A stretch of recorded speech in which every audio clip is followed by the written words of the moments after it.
What's important to me is I look at my sleep for the day, and I know naturally, based off of my sales motion. Again, I'm in a different category, so I am not having to go bang on doors. I'm not necessarily recommending for an SDR starting out in their career, like, don't look at those sales metrics. I'm talking about, once you graduate towards the enterprise strategic selling, sort of your set account list. That's when I've taken a strategic focus and saying, hey, actually, it's more powerful for me to say no to things and let go of things. I actually create more abundance and capacity that way.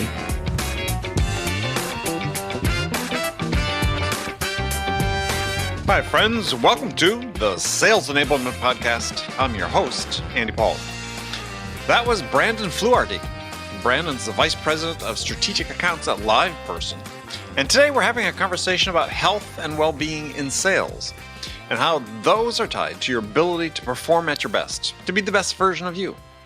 So we start by talking about why sellers should approach sales like an athlete.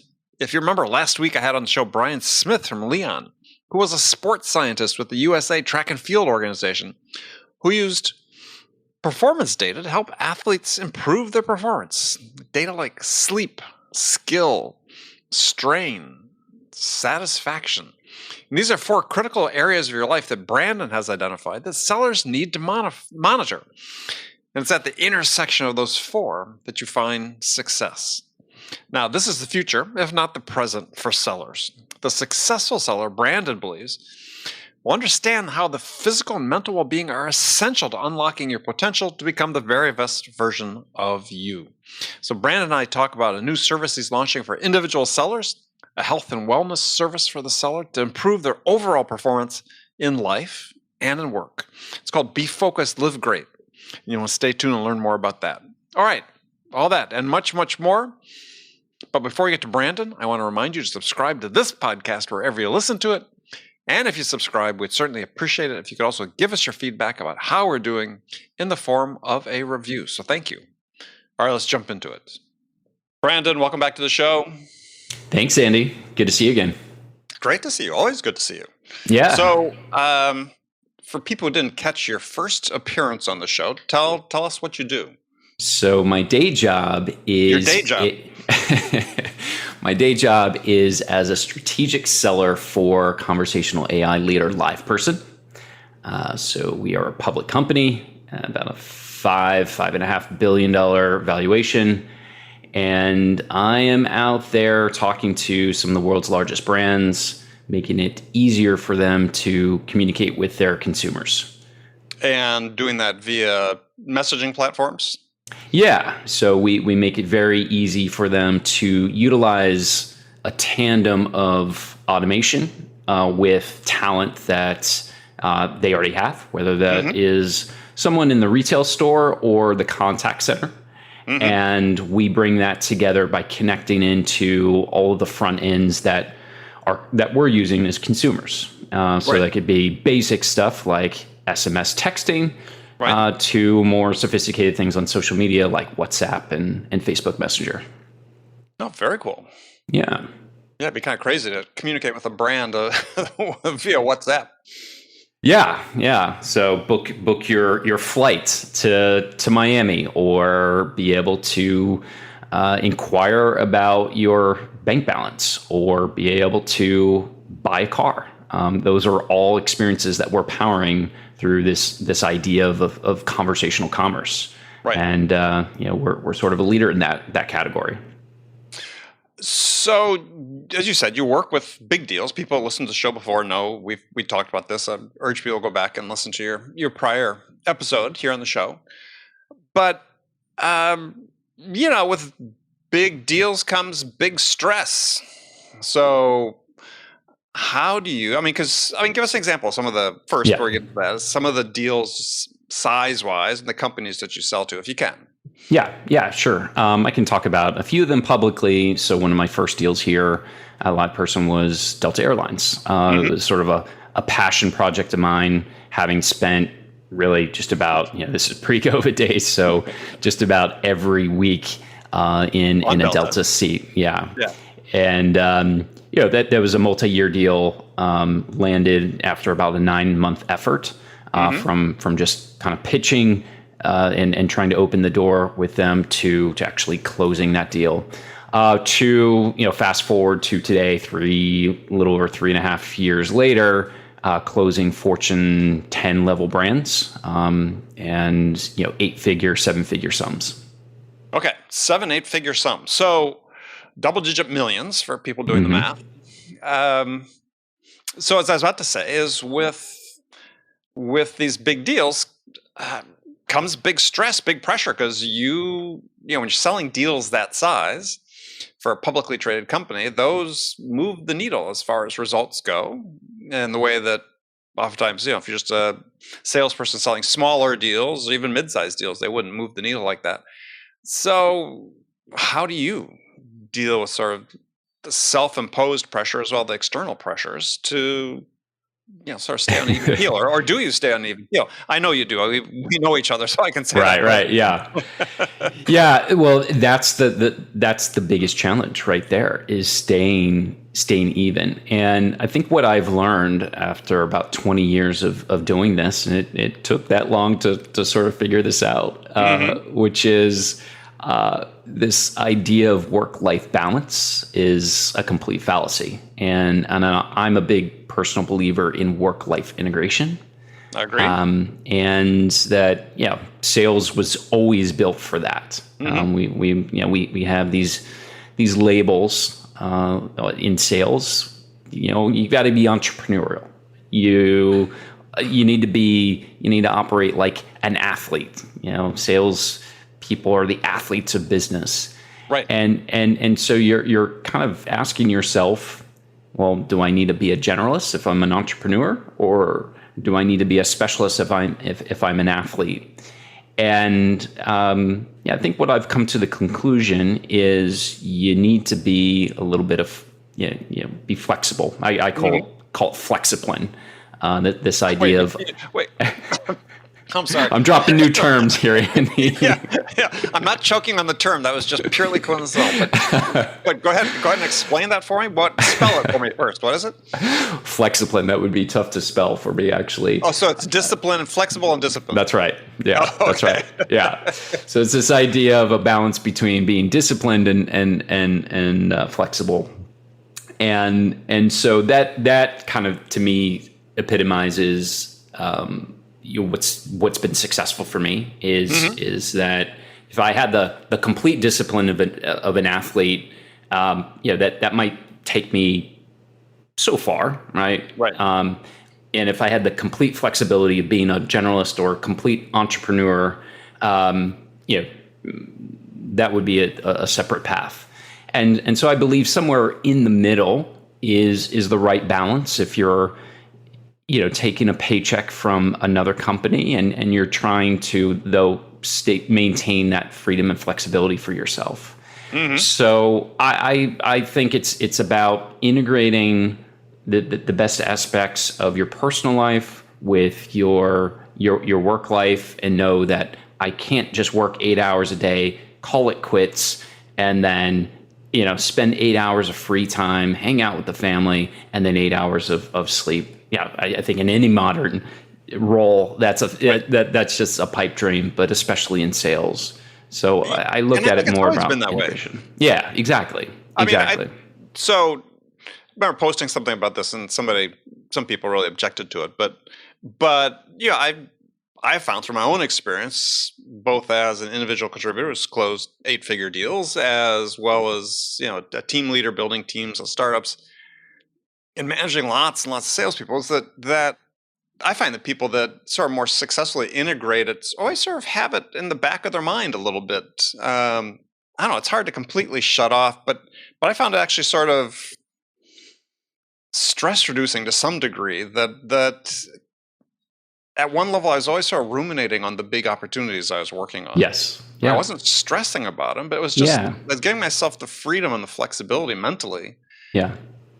To sort of have it sitting in the back, and that's when the ideas come, right? Like when the ideas pop in the shower. Exactly. Which is, for me, is the place they always happen. Is yeah, for me it's on the bike. Yeah. Yeah. Yeah.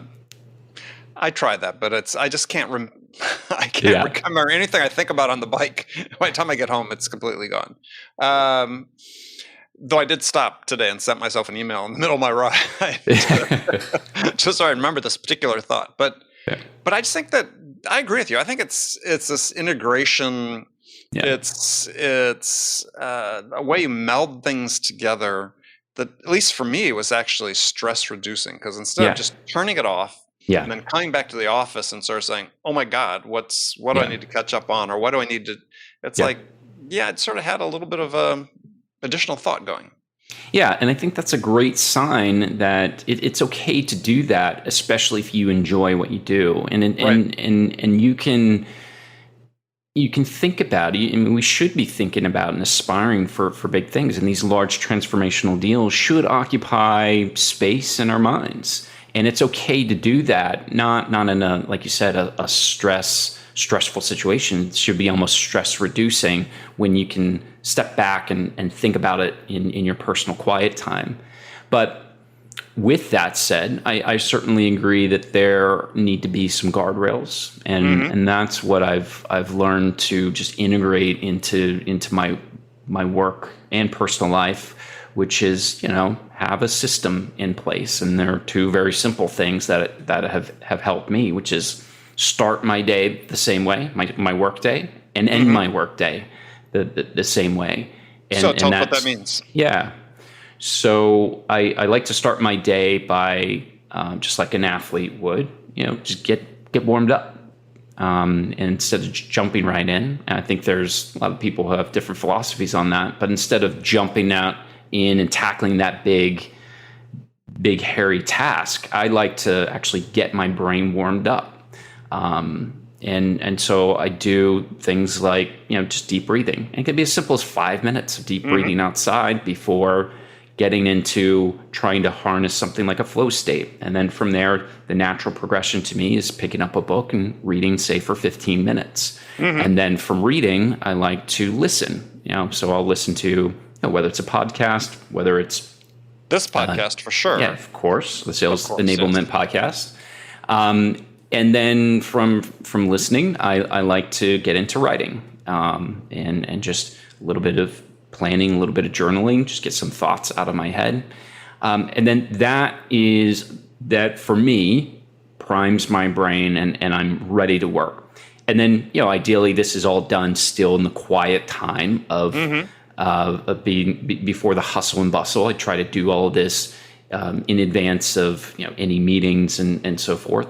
And then by the time the workday comes around, the true workday comes around, then I can tackle my biggest task before that first meeting, and then I'm off to the races, and then I'm running. And then, as you know, especially in today's environment, virtual selling, 100% virtual selling, back-to-back Zoom calls. Right. That's when it's unpredictable. That's when you're disciplined. I like to think of it as a sandwich. I'm disciplined at the beginning of the day, disciplined at the end of the day.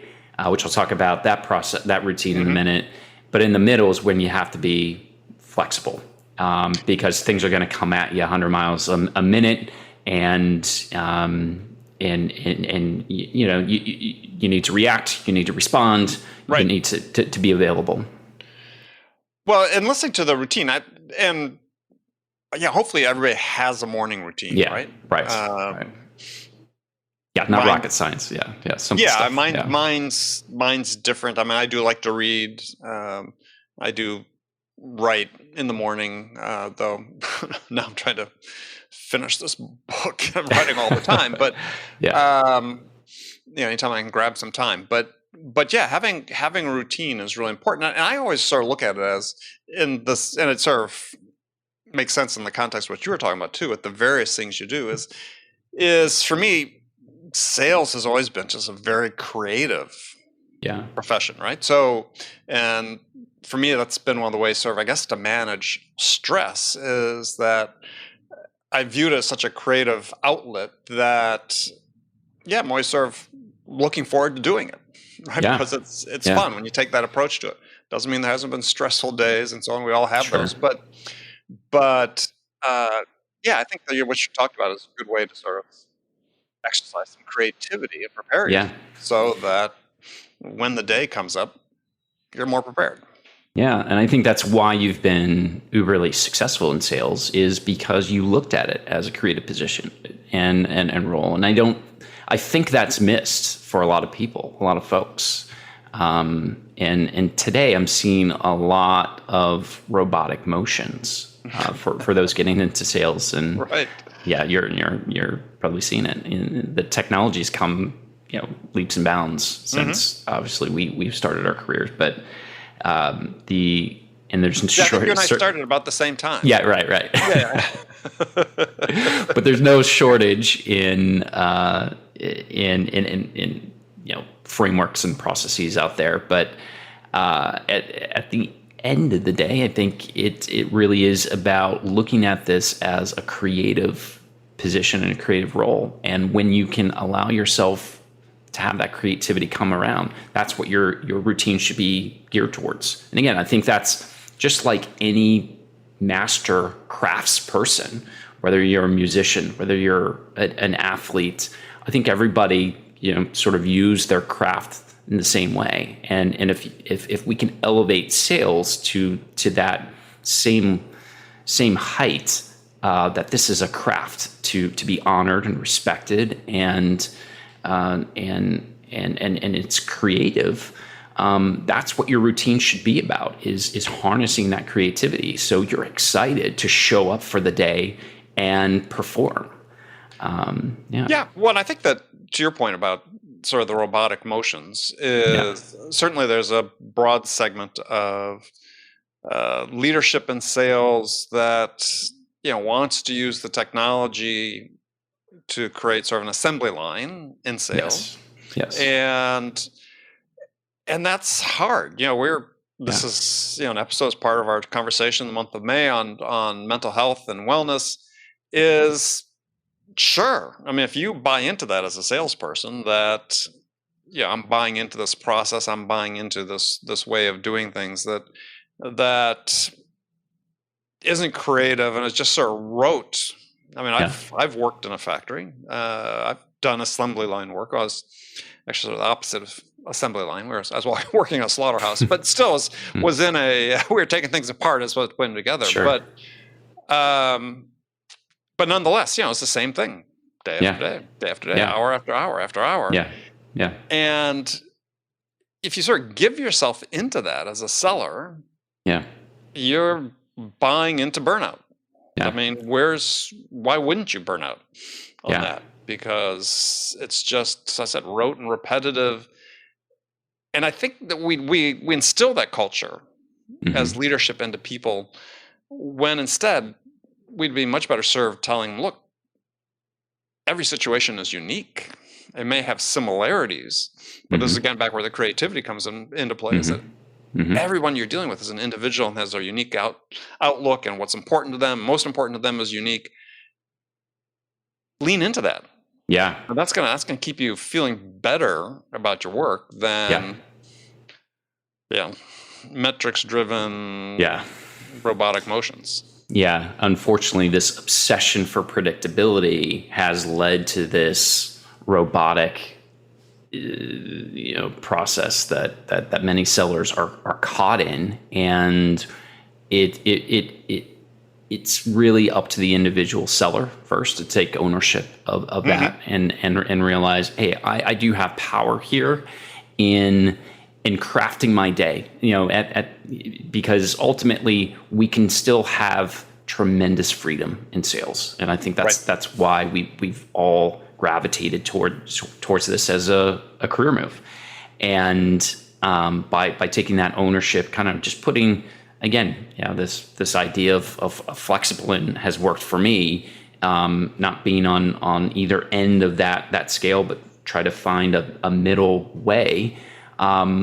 You've got to put those guardrails on how you approach life and how you approach your work, and then allow some spontaneity, in your days, in your weeks, and in your deals. That's where that creativity can be harnessed, and you allow yourself to find that novelty that we all crave as human beings, and not this burnout of the repetitive process of whether it's number of dials every day, or emails, or campaigns that get launched, or whatever it is, whatever the metric du jour is. Yeah, we all know what those are. Yeah. Well, yeah.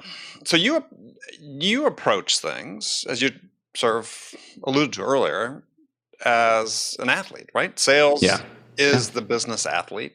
You've got an athletic background yourself. Mm-hmm. And so you quantify a lot about yourself, right, in an effort to improve your performance. And you and I both share this passion for soccer, and the same team even. And in just soccer, Liverpool FC. Liverpool FC, right. And so in soccer, and I give this example all the time on the show, is they've gone so far with analytics, because this is that is a performance-based sport, right? Yes, it's a team sport, but they so closely monitor sleep, diet, recovery, every aspect of the player's skill, performance, and so on, in order to just get that extra bit of performance out of someone. And sales, just even though we have this data, we don't use it in a meaningful way to improve performance. Maybe we're not even, to your point, not tracking the right performance, because as individuals, there's so many of these 4 areas you talk about that are important to pay attention to. So let's talk about that. I mean, what are the areas you think are really important for sellers to pay attention to? Yeah, I think that's a great question, and something I've been actively exploring over many years, but particularly over the past year and a half.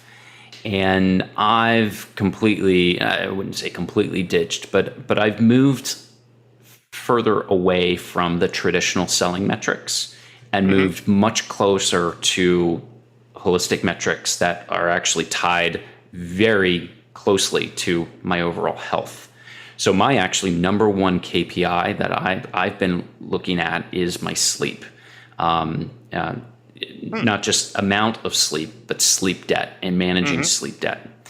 And so I did an analysis, and it's not surprising because, again, pre-COVID, when you're jumping time zones on a plane every other week, you're in a different city, your circadian rhythm is certainly going to get skewed. Right. But I was, less than 6 hours of sleep a night, pre-COVID to now I'm averaging over 7 hours of sleep, and there's still room for improvement there. But my sleep debt rarely goes above three hours. Once you get above sleep debt, meaning So what's a sleep debt? Amount of sleep that your body needs based off of how much strain you've exerted for the day, and obviously just the amount of sleep that the human body needs versus how much actual sleep you've given your body. And so you accumulate debt on a daily basis, and what the science tells us is that once you get over 5 hours of sleep debt, particularly in sales, that's when your cognitive ability declines. That is when even your morality starts to get compromised, and you might, fudge a deal.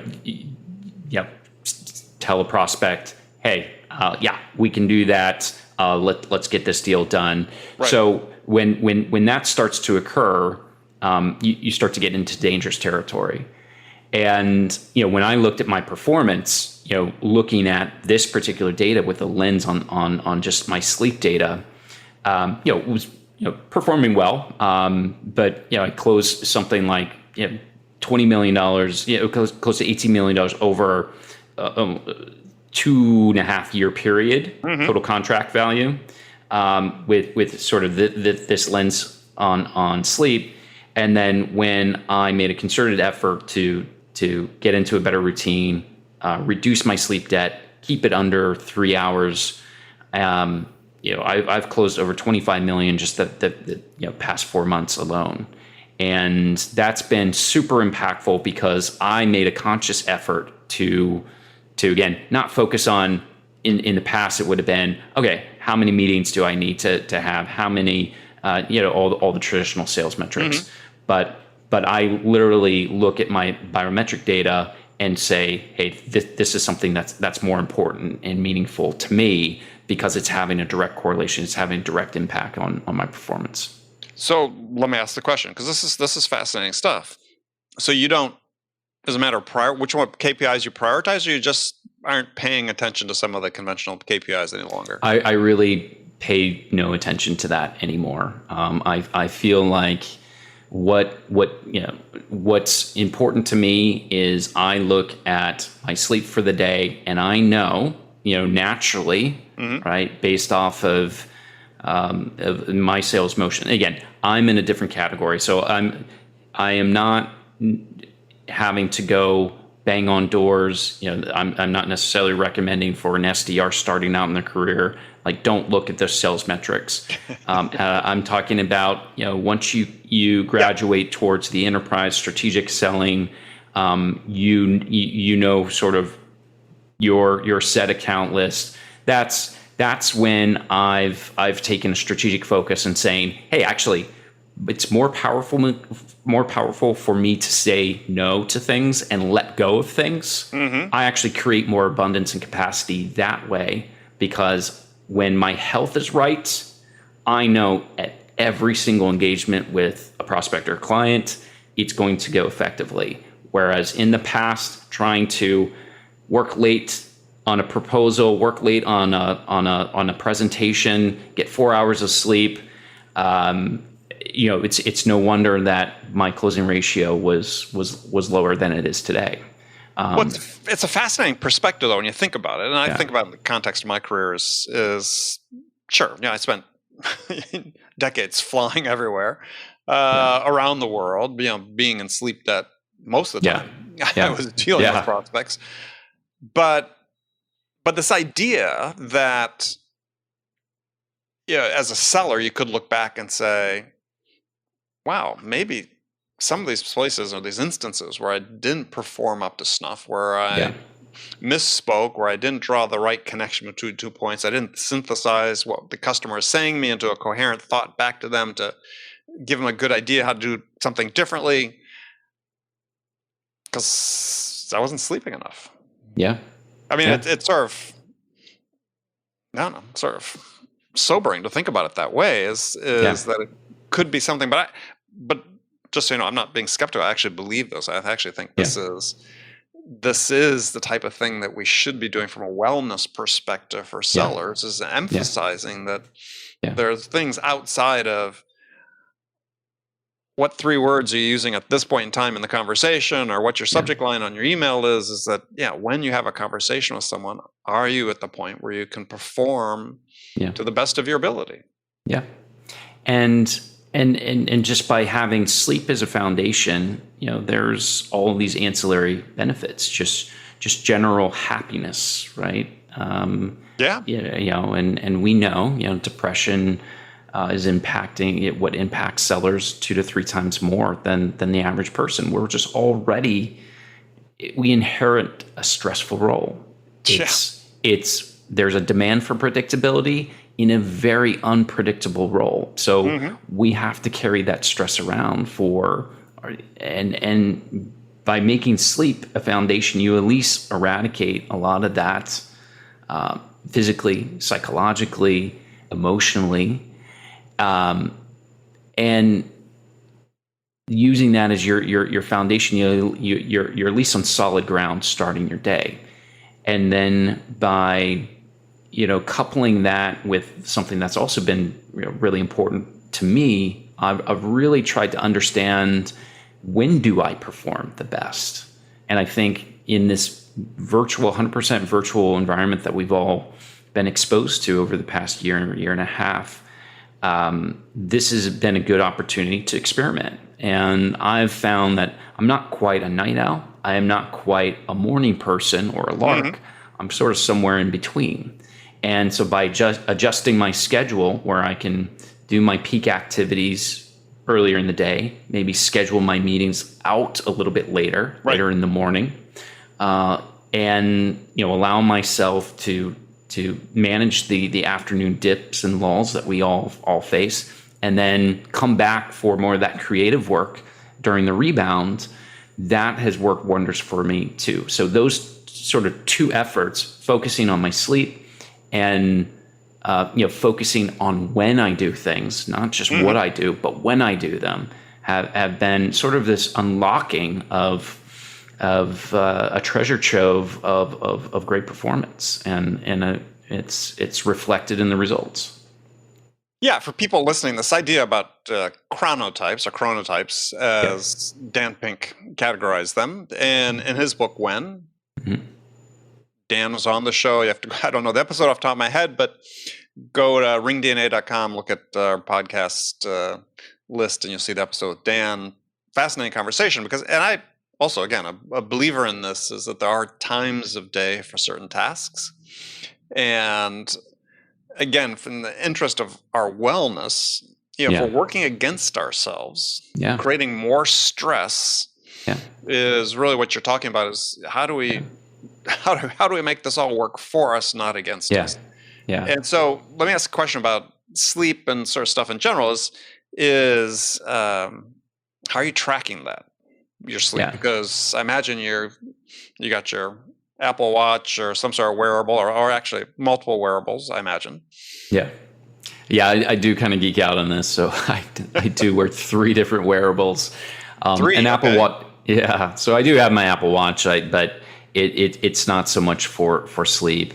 I do wear a Whoop on my wrist. Whoop, is a good commercial grade sleep tracker, and I do wear an Aura ring. So I have my ring, my Apple Watch, and my Whoop.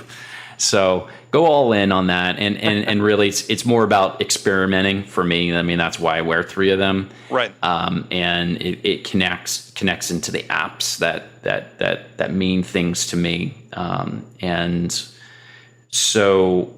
And do you do anything? Do you have like a pre-sleep routine? I mean, meditation, edibles, whatever. Yeah. Funny enough, cannabis actually helps to. I get higher quality sleep, according to Whoop, when I track, because there's a journal function, and you can track cannabis, marijuana, whatever it is in there, and actually there is a benefit, a negative effect with alcohol, even with a glass of wine the next day. Whoop recovered. You get something called a recovery score.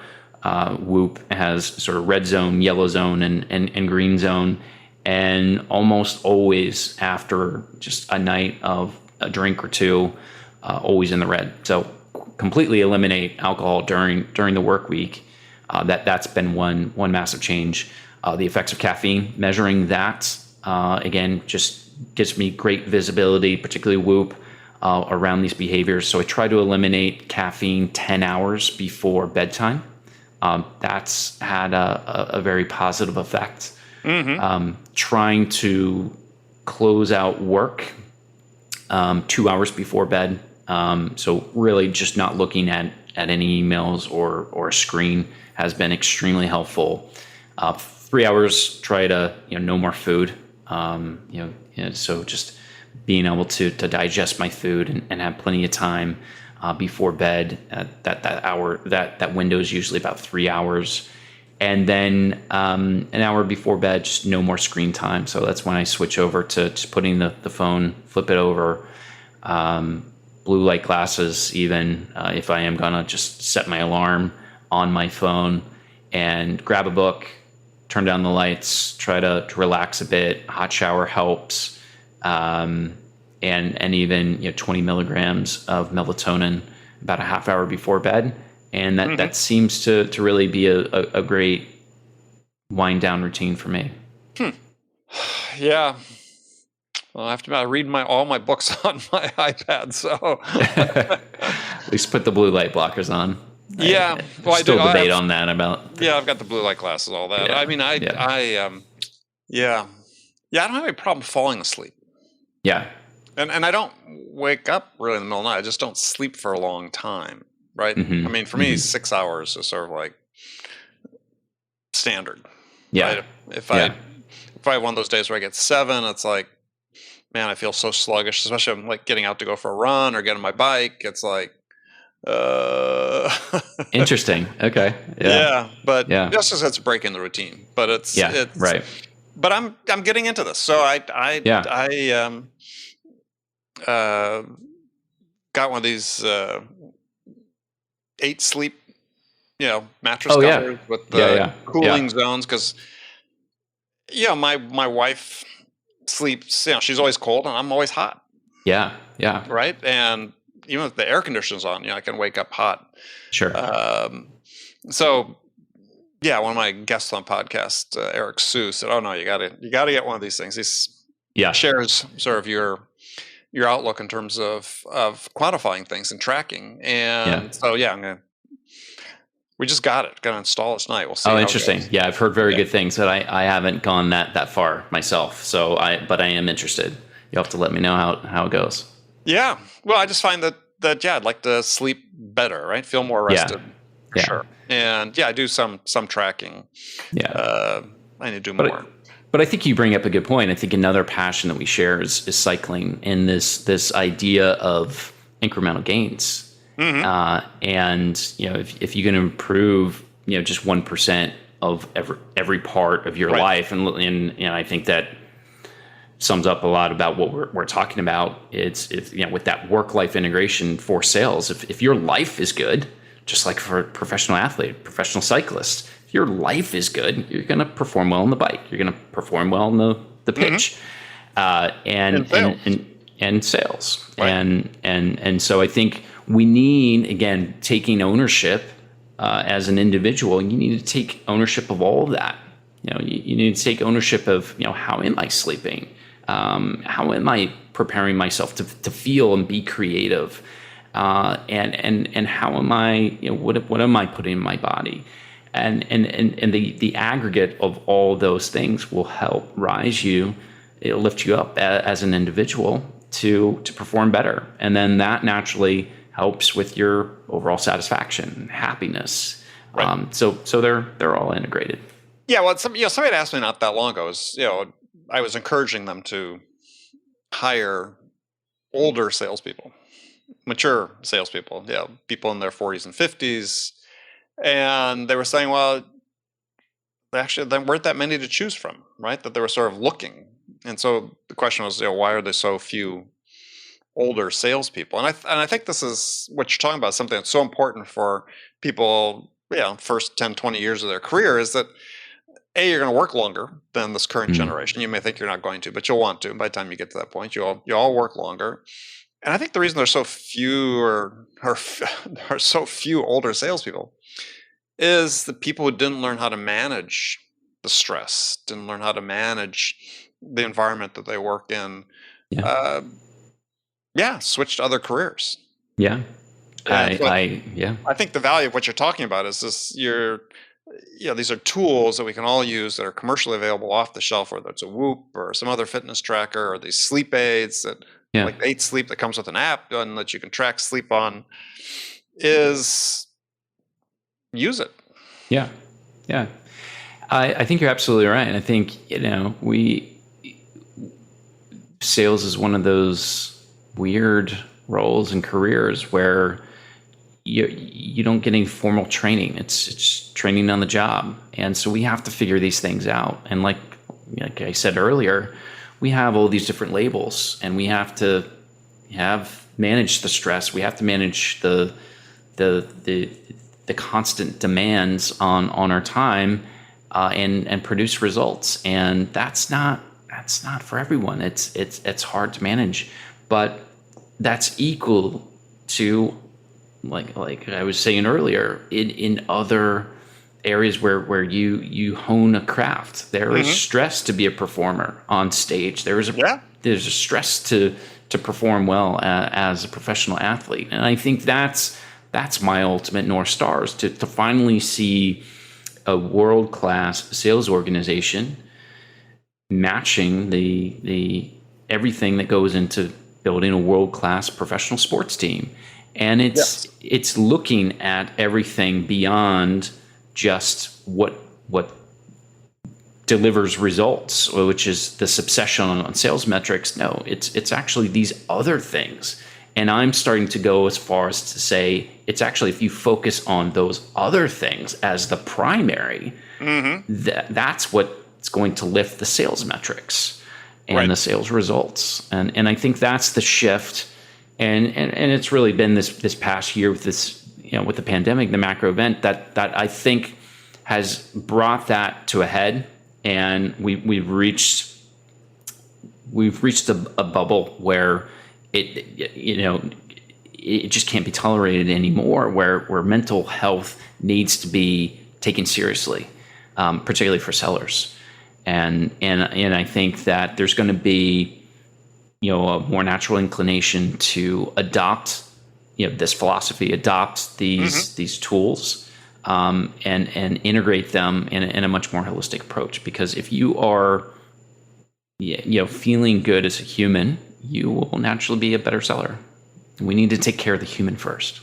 I agree. I mean, there was this great quote from not surprisingly, a soccer coach, a big club in Europe, and they're talking about how they bring people into their organization, new players into the organization. And they said, well, we spend a few months and we train the person before we train the player. And it was these things, right? It's not just the importance of the disciplines of sleep and nutrition and so on, and mental well-being, meditation, so on, but just interpersonal skills, right? How they deal as part of a team, how they deal as part of an organization. These things that we assume that people know, right? We assume that people, what you're talking about, that people know that sleep is important. Yeah, right.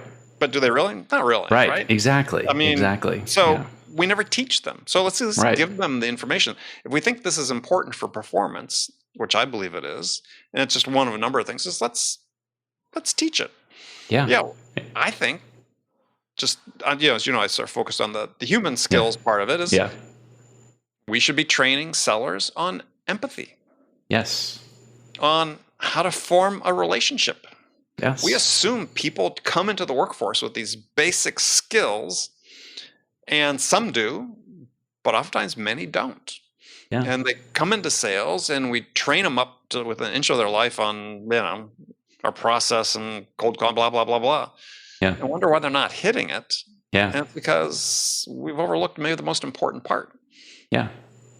Yeah, you're a human being first. And just aligning to simple things like being an extrovert or an introvert. It's not to say that you can't be a good seller in either of those personality types, but just by understanding and better aligning to that personality type or your chronotype, digging a little bit further and not assuming that every person is the same and can be given a script and can be given a framework and metrics and just say, hey, we're going to train you against this and expect, 20%, delivers to our top line, and the 80%, good luck figuring out you'll churn and burn and we'll just get somebody else in and replace you. I think it's just that approach is just so archaic and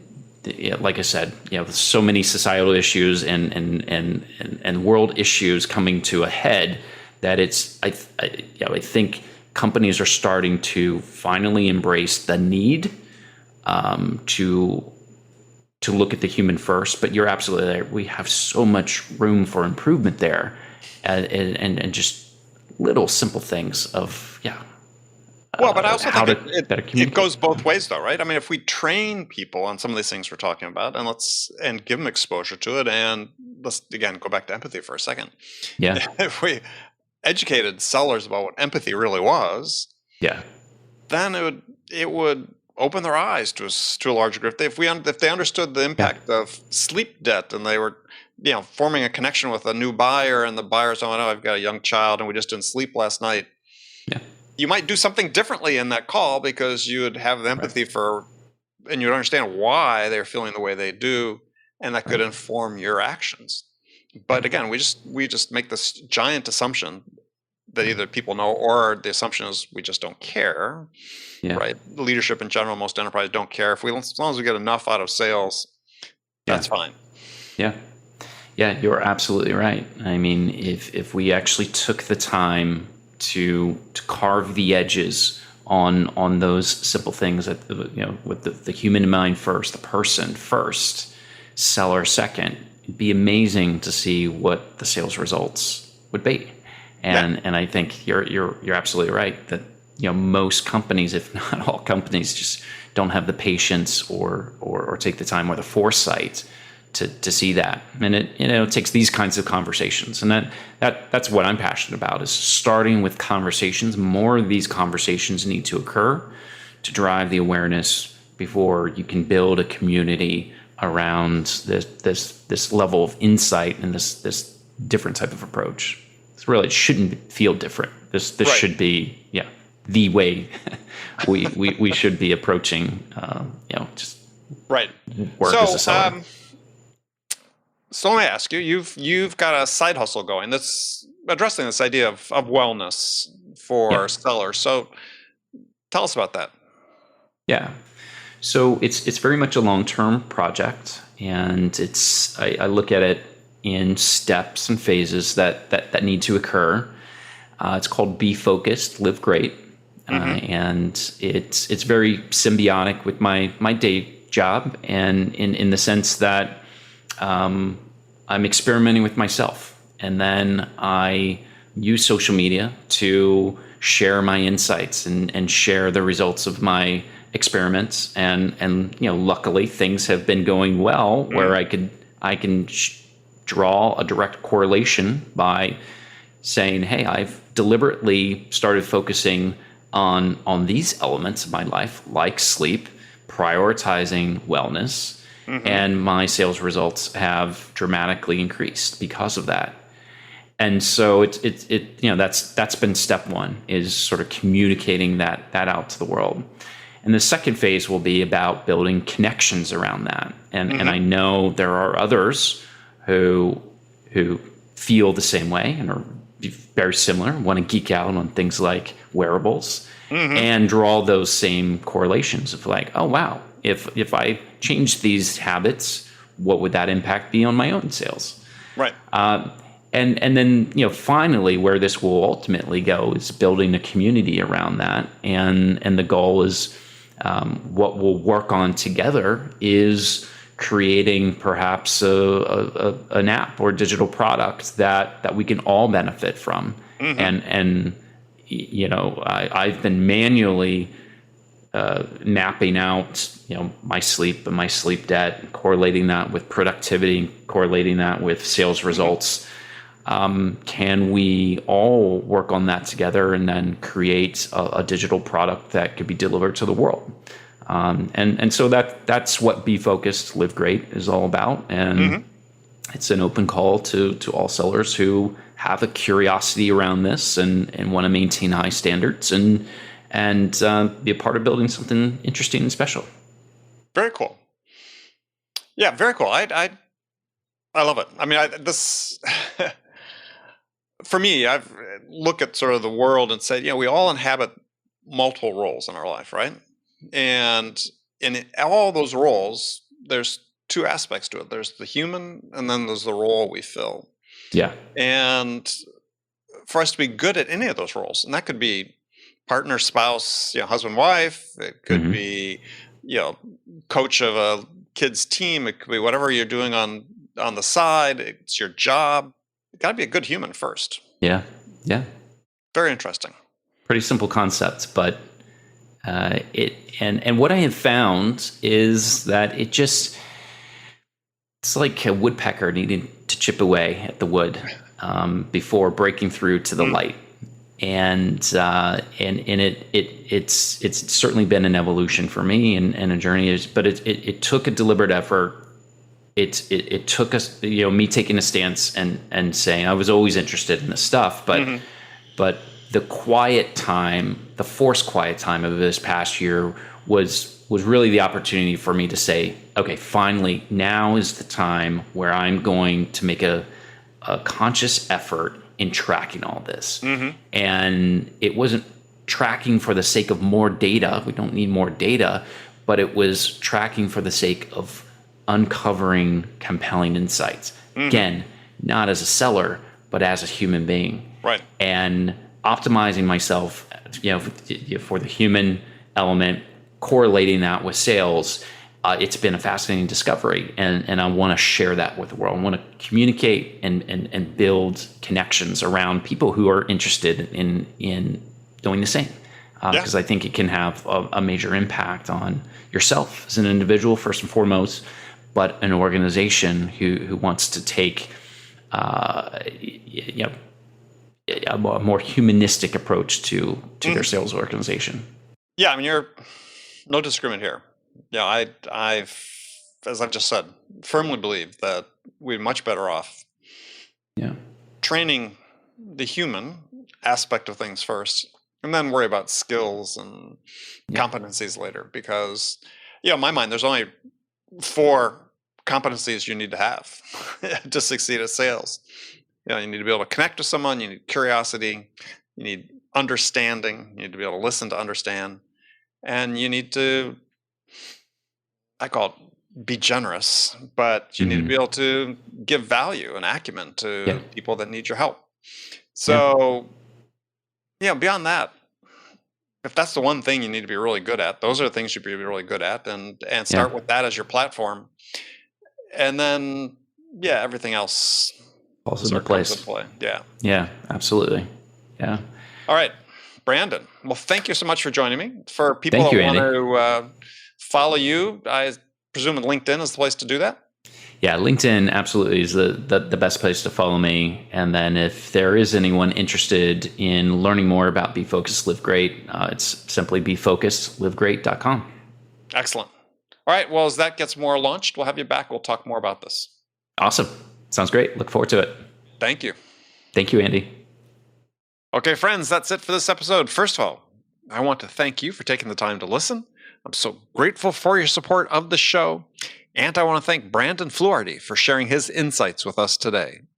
If you enjoyed this episode, please subscribe to this podcast, Sales Enablement with Andy Paul, on iTunes, Spotify, or wherever you listen to podcasts. If you could also leave us a rating or a review and let us know how we're doing, we'd appreciate that. You can do all that on your phone in less than a minute as soon as this episode is over. So thank you. And thank you so much for investing your time with me today. Until next time, I'm your host, Andy Paul. Good selling, everyone.